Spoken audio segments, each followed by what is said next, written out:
Olá, pessoal! Hoje nós vamos falar sobre o sistema circulatório dos peixes. Isso varia de acordo com a anatomia e fisiologia de cada grupo. Ao longo da evolução, surgiram diferentes formas de transportar nutrientes, oxigênio, gás carbônico e outros produtos metabólicos, dependendo também dos diferentes sistemas respiratórios. Vamos começar pelo grupo mais ancestral. No grupo mais ancestral estão as lampreias e as feiticeiras. No caso das lampreias, o que é muito característico é uma boca circular em forma de disco, como uma ventosa, e uma língua raspadora, que parecem uns dentes esquisitos. Já a feiticeira tem os tentáculos. É um endoparasita que penetra dentro de outros peixes através das brânquias. Costumam habitar locais rochosos e no fundo dos oceanos e rios e lagos. Nesses animais, a abertura branquial é em forma de poro, e o sangue se torna oxigenado a partir da passagem de água por essas fendas branquiais em forma de poros. Nesse esquema podemos ver a circulação simples e a direção do fluxo de sangue, passando do coração às brânquias e das brânquias ao resto do corpo, carregando o oxigênio e voltando ao coração. Mais tarde aparece o grupo dos condrictes, com arraias, tubarões e quimeras.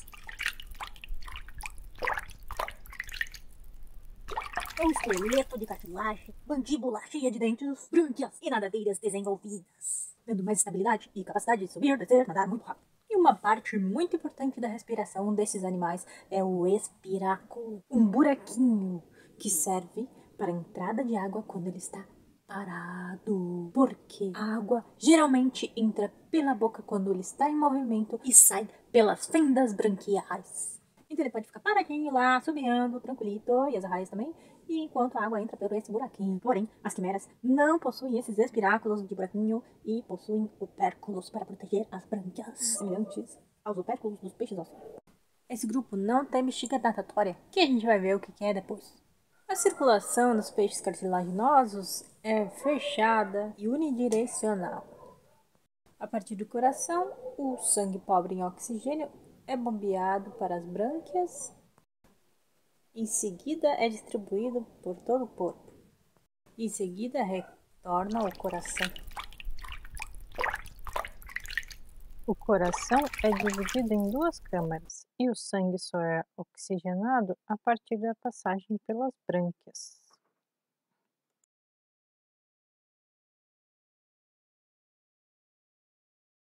Depois de vermos os condrictes, os peixes cartilaginosos, vamos ver um pouco dos peixes ósseos, osteites.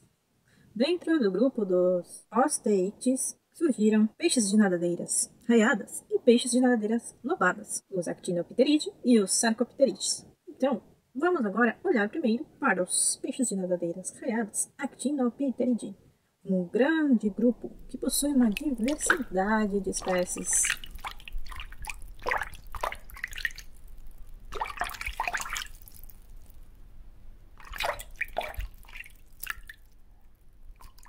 A respiração desses peixes é branquial. Assim como as quimeras, os actinopteridae possuem brânquias protegidas por um opérculo ósseo. Esta classe é muito diversa, no entanto, algumas espécies possuem órgãos auxiliares para a respiração, como por exemplo a bexiga natatória. Os peixes que possuem este tipo de respiração possuem uma circulação onde o sangue rico em oxigênio e o sangue pobre em oxigênio se misturam.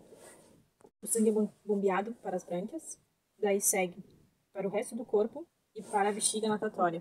O sangue da bexiga natatória volta ao coração, através dos vasos eferentes, transportando o sangue oxigenado, e continua o seu percurso. Das brânquias também se espalha nos tecidos e dos tecidos volta ao coração. Neste esquema, vemos o arranjo circulatório da energia elétrica, o qual tem um órgão de respiração aérea derivado da cavidade oral, sendo que nestes peixes as brânquias não são efetivas na captação de O2. O arranjo circulatório nos peixes que usam bexiga natatória como órgão de respiração aérea é bem similar a esse. Em alguns peixes que possuem esses órgãos auxiliares, as brânquias são parcialmente funcionais e agregam um pouco de oxigênio quando o sangue passa pelas brânquias. E abaixo, um exemplo de arranjo circulatório em peixes que usam o estômago ou o intestino como órgão de respiração aérea.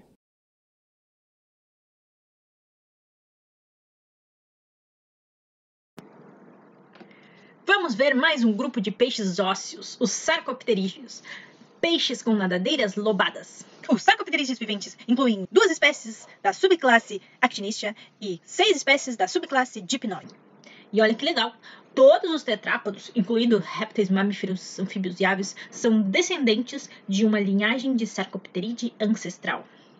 As nadadeiras destes peixes são pares e pélvicas, possuem articulações semelhantes aos membros de tetrápodas, sendo isso evidências de que essas nadadeiras evoluíram de forma a possibilitar a vida da Terra em anfíbios.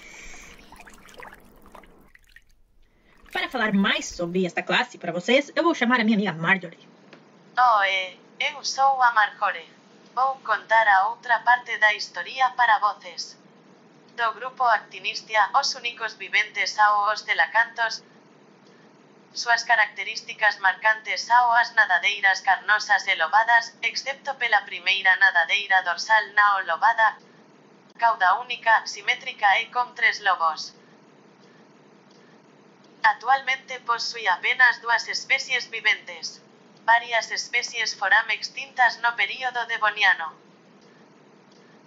Mas a súa característica máis importante, realmente, é a presenza de barbatanas pares peitorais e pélvicas cuyas bases ao pedúnculos musculados que se asemelham aos membros dos vertebrados terrestres e se movem da mesma maneira. Eu encontrei o primeiro espécime vivo.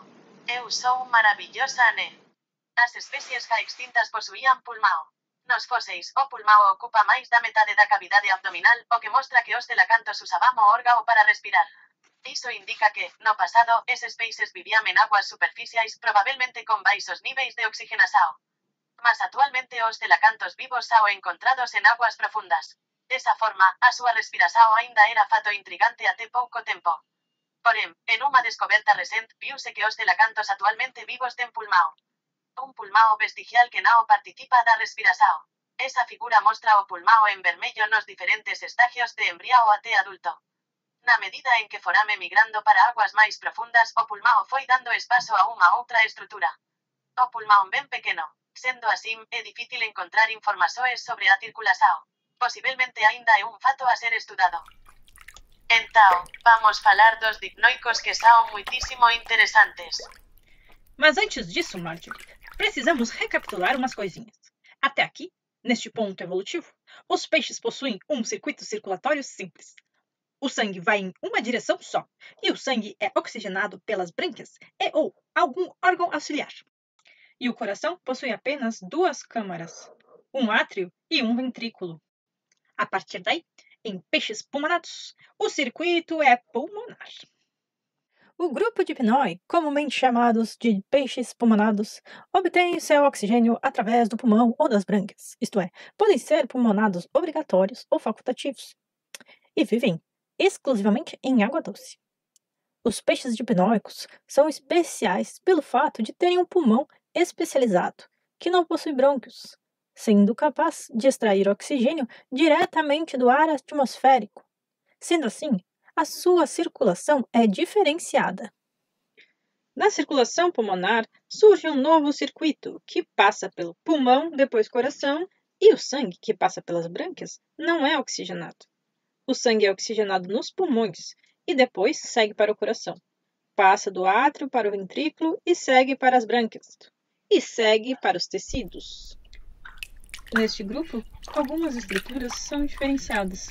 O último par de brânquias não é funcional. Além disso, o átrio do coração é dividido por um septo e o ventrículo tem uma divisão parcial. Mas por conta de uma série de características, o sangue com bastante oxigênio e o sangue com pouco oxigênio tendem a não se misturar.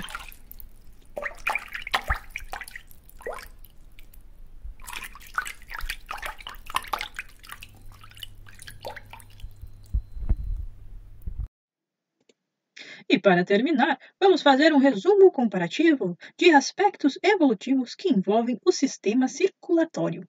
No grupo mais basal dos vertebrados, os agnatos, com as lampreias e feiticeiras, esses animais adquiriram brânquias com aberturas como um pequeno poro. A circulação é simples, pois para o sangue dar uma volta no circuito, ele passa uma única vez. E nestes animais, a oxigenação do sangue é feita pelas brânquias. Do mesmo modo, os condrictes também possuem um circuito circulatório simples e oxigenam o sangue através das brânquias. Avançando nesta linha evolutiva, os peixes adquiriram formas de respirar em ambientes com pouco oxigênio ou ainda respirar fora da água. Para isso, utilizam órgãos de respiração aérea. Isso modificou também o sistema circulatório dos peixes no quesito oxigenação. Porém, nas actinopterídeos, o circuito circulatório ainda é simples. No grupo dos sarcopterídeos, isso começa a mudar. Aparece o pulmão para oxigenar o sangue e o coração adquire 4 câmaras, 2 átrios e 2 ventrículos. Sendo assim, a circulação se modifica. O que ocorre é uma circulação dupla. A circulação se divide e, para dar uma volta em todo o circuito, o sangue passa 2 vezes pelo coração, ora com baixo oxigênio e ora rico em oxigênio. A partir daí, aparecem os tetrápodas e as estruturas seguem se modificando, assim como é o curso da evolução.